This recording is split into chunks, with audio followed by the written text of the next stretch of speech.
Greetings, folks. Today all roads lead to Knocknagashel, to the funeral mass of the great Richie Welsh at 11 a.m. A man whose life was deeply woven into the heart of our community. Richie went to England, worked hard in the tunnels, made his millions and his fortune. But unlike many, he chose to come back. He chose his roots, his people, his place. And what he gave back to Knocknagashel and Castleisland can never truly be measured. Richie didn't just build with concrete and stone. He built opportunities, friendships and lasting legacies. He created Knocknagashel shooting grounds in Mean the biggest in the country and now the most successful shooting grounds in all of Ireland. He built Castleisland Golf Club from the ground up. He gave local men work, he gave families security, and he gave his heart to the land that raised him. When our community needed a home for our beloved Knocknagashel GA, Richie didn't hesitate. He gave his own piece of land for what would become now Willie Walsh Park, named after his late father. His generosity has shaped the very fabric of life here. Richie even sold me the very site where I built my family home. That's the kind of man he was, opening doors, making spaces for others to grow, always giving back. Men like Richie Welsh are rare. They are diamonds in the fabric of our community, precious, irreplaceable and everlasting. Though he is gone, his legacy will forever echo through the rolling hillsides of Knocknagashel and Kerry and beyond. His fingertips are on our fields, our clubs, our roads, our stories. Our deepest condolences now to his beloved children, Rachel and Liam, and to all his brothers and sisters. The loss is heavy, but his memory is golden. Rest in peace, Richie. Your kindness, your work, your spirit will live on in every corner of our community in Knocknagashel you so deeply loved. Well, if you thought what I shared about Fergal Deary, Seamus Banty and AIB Bank was bad, wait until you see what's coming next. This time it's bigger, much bigger. What I am about to expose involves an alleged network of corruption that stretches far beyond what most people realise. I'm speaking about allegations that Garda in Limerick have been taking bribes. Not just Garda, but allegedly probation officers have also taken bribes. It doesn't stop there. Solicitors, car garages and even detectives are allegedly involved in this web of corruption. This is not just a local issue. This is systemic. 3 months ago, a whistleblower from within on Garda bravely came forward to me with this story. A story so dangerous, so far-reaching, that it could shake the foundations of trust in our justice system. I believe the story was on the verge of exposure a few weeks ago, but allegedly it has been delayed. Why? Because the authorities know that once this story comes to light, it won't just trigger new investigations, it will force open old cases. It will challenge past Garda investigations and legal outcomes where the same Garda probation officers and legal professionals were involved. I know this personally. I was unlawfully jailed for 4 days. I am a mother of 2. If this corruption is exposed, it could mean cases like mine and many others may be revisited and reopened. But I want to be crystal clear. I do not believe this corruption represents the Garda as a whole. I believe it represents a small, toxic 10% minority that is damaging the reputation of the great men and women who wear the uniform with pride and honour. I've seen firsthand, when I was arrested and taken from the Listowel courthouse, the Garda who transported me and the officers in Listowel Garda station treated me with respect and kindness. They were professional, they were human, and they showed me that there are many Garda who do their job with integrity and compassion. We must stand with those Garda. We must defend the honesty within the force by rooting out the minority who were allegedly accepting bribes, cutting deals and manipulating justice. Because without trust in our justice system, we as Irish citizens cannot feel safe. This isn't about just exposing the bad. It's about protecting the good. It's about making space for the Gardaí and probation officers who work tirelessly, often without thanks, to keep us safe. I will not stop. I will continue to speak out. I will continue to fight for the truth, for justice, for the people who have been wronged in silence. The time is coming now to expose these people. Paul Murphy should have picked up the phone and called me before his trip to Gaza. I would have given him a few tips, not just from books or headlines, but from real experience. 2 years ago, I travelled to Israel and Gaza on my own. I didn't go in blind. I did my research. I prepared myself. I understood what it meant to cross borders where life, politics and dangers collide. Crossing into the West Bank isn't just a journey. It's a test of patience, of nerves and respect. But you don't walk into these checkpoints without entitlements. You walk in with awareness, humility and a deep understanding of the ground you're standing on. It's not a place for grandstanding or slogans. It's a place where the weight of history sits on your shoulders. It's a place where words can get you through or get you stopped.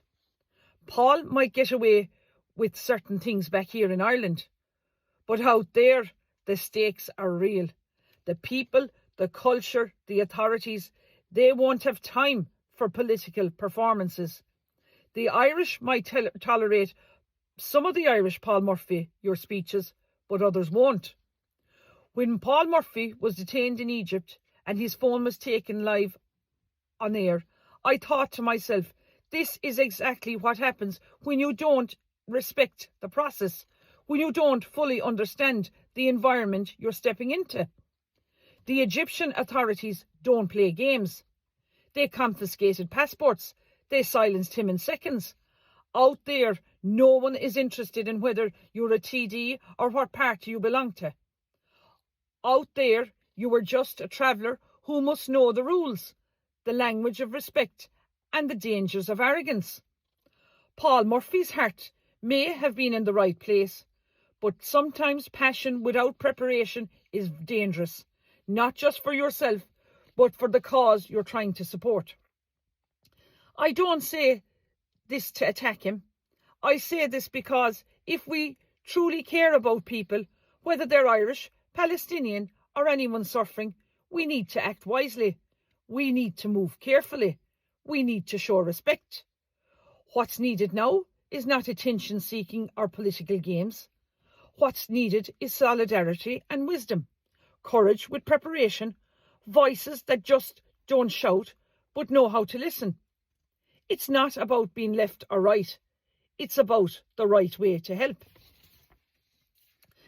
Yesterday morning, I received a letter that shook me to the core, a letter that confirmed what I'd feared, that from a lady who stated to me that she wanted to share her story about the fair deal, or the square deal as I'm calling it. So in that letter, this lady said that my family's home, our safe place, the roof for my parents built together through years of love, hard work and sacrifice, has been used as collateral without my father's knowledge, without his consent, and it seems without regard for the very laws that are supposed to protect us. My mother was under the pressure of the Fair Deal scheme, signed paperwork and placed a loan against our home. A home not hers alone, but shared equally with my father. A home that under the Family Home Protection Act of 1976 must not be touched without the consent of both spouses, and yet the HSE ignored this. They acted as if my mother's signature alone was enough to place a burden on the home they built together. This lady and her family wrote, they pleaded to the HSE, and in February they raised this again. And it is only now, after they complained to the HSE's Have Your Say process, that the HSE have even bothered to respond to them. And even then, the HSE have failed to answer the most important questions. How is this legal? Where is the fairness in this fair deal scheme, or queer deal scheme as I call it, when it tears at the foundation of the family home, when it disregards the rights of a spouse, a husband, a father?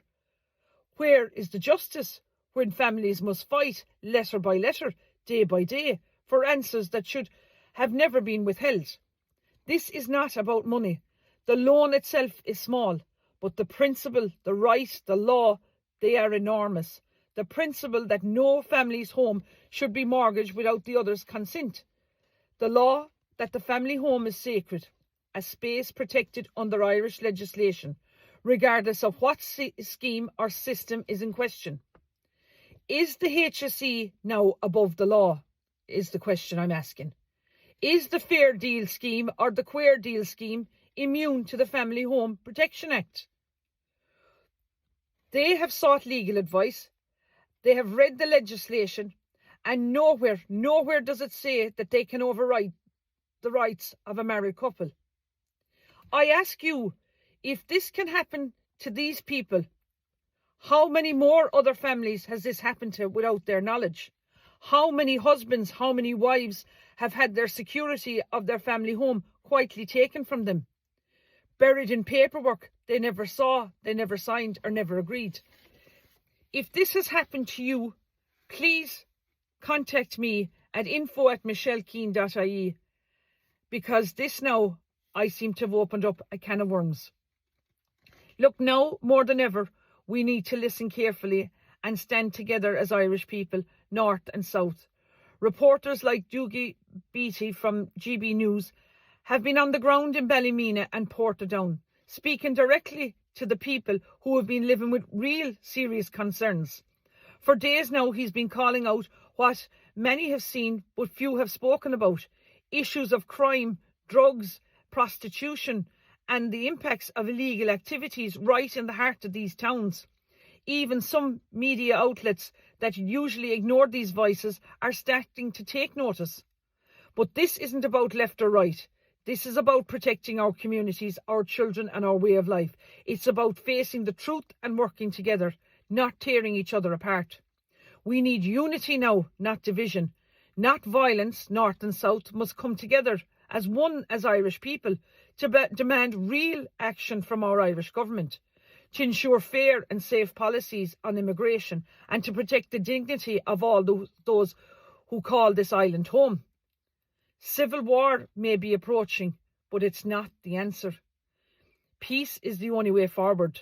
When government fails to listen, the people must speak, but we must speak with strength, with love for our country, and with respect for each other. We are not mongrels. We are not people to be ignored. We are human beings with pride, with history, and a right to be heard. Stand strong, but stand together. Choose peace, choose unity, choose Ireland. And I'm imploring with everyone to please attend Artis Quay at 1 p.m. today in Limerick for an anti-government, anti-illegal migration protest, peaceful protest today. Gora Míle Maith Agaibh.